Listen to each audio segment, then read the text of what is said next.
बड़ी रोचक और सभी के लिए प्रेरणादायक है महर्षि वाल्मीकि की जीवन कथा। प्रिय श्रोताओं, महाकाव्य रामायण के रचयिता, गुरु, संत और कविकार ऋषि वाल्मीकि की जयंती के मौके पर अपने दोस्तों, रिश्तेदारों और प्रियजनों को प्रेरणादायक संदेश भेजते हुए शुभकामनाएं दें। रामायण भारत में लोक की आस्था का केंद्र है।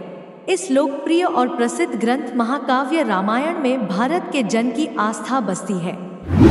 इस महान महाकाव्य रामायण की रचना ऋषि वाल्मीकि ने की है।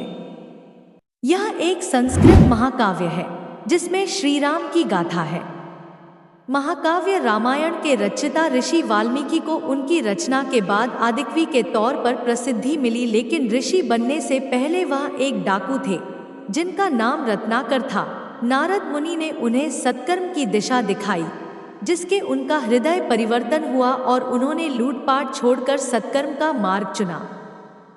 मान्यता है कि रत्नाकर का हृदय परिवर्तन होने के बाद उन्होंने अपने पापों की माफी मांगने के लिए भगवान ब्रह्मा जी की कठोर तपस्या की। इस दौरान उनके शरीर पर दीमक की परत चढ़ गई। भगवान ब्रह्मा उनके तप से बेहद प्रसन्न हुए और उनका नाम वाल्मीकि रख दिया। यह भी कथा प्रचलित है कि प्रभु श्री रामचंद्र द्वारा माता सीता का परित्याग करने के बाद वह ऋषि वाल्मीकि के आश्रम में ही रहने लगी थी, जहां उन्होंने पुत्र लव और कुश को जन्म दिया था। श्री राम के जीवन पर ही ऋषि वाल्मीकि ने कथा लिखी। ऋषि वाल्मीकि का जन्म आश्विन माह की पूर्णिमा तिथि को हुआ था। इस बार यह तिथि 17 अक्टूबर 2024 को पड़ रही है, इसलिए इसी दिन वाल्मीकि जयंती मनाई जा रही है। संस्कृत के प्रथम महाकाव्य रामायण की रचना करने वाले महर्षि वाल्मीकि को आदिकवि भी कहा जाता है। वाल्मीकि जी के आरंभ काल की कथा बड़ी रोचक है। महर्षि वाल्मीकि का पहले का नाम रत्नाकर था।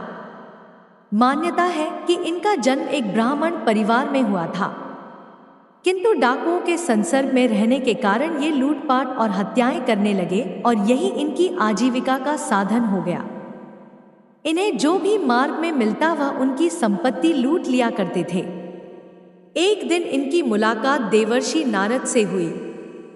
इन्होंने नारद जी से कहा कि तुम्हारे पास जो कुछ है उसे निकाल कर रख दो, नहीं तो तुम्हें जीवन से हाथ धोना पड़ेगा।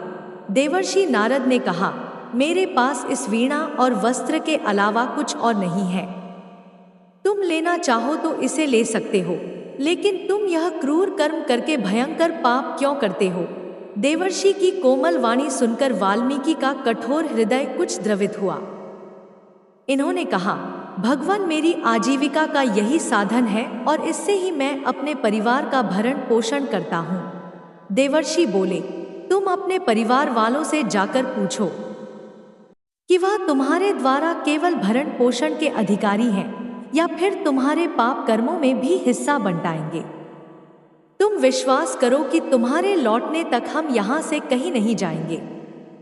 वाल्मीकि ने जब घर आकर परिजनों से उक्त प्रश्न पूछा तो सभी ने कहा कि यह तुम्हारा कर्तव्य है कि हमारा भरण पोषण करो, परंतु हम तुम्हारे पाप कर्मों में क्यों भागीदार बने?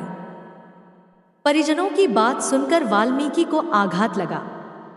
उनके ज्ञान नेत्र खुल गए।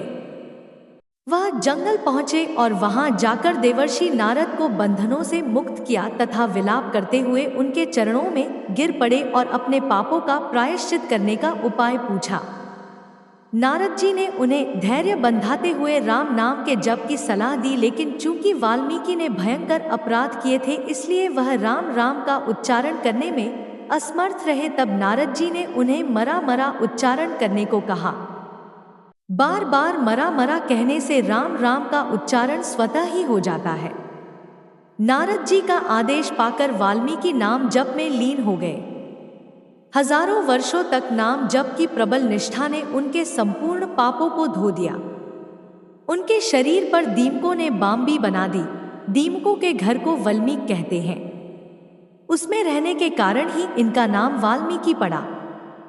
ये संसार में लौकिक छंदों के आदि कवि हुए। इन्होंने ही रामायण रूपी आदि काव्य की रचना की। वनवास के समय भगवान श्री राम ने इन्हें दर्शन देकर कृतार्थ किया। सीता जी ने अपने वनवास का अंतिम समय इनके आश्रम में बिताया। वहीं पर लव और कुश का जन्म हुआ। वाल्मीकि जी ने उन्हें रामायण का गान सिखाया। इस प्रकार नाम जप और सत्संग के प्रभाव से वाल्मीकि डाकू से ब्रह्मर्षि बन गए। जय श्री राम। सीता राम, सीता राम, जय श्री राम।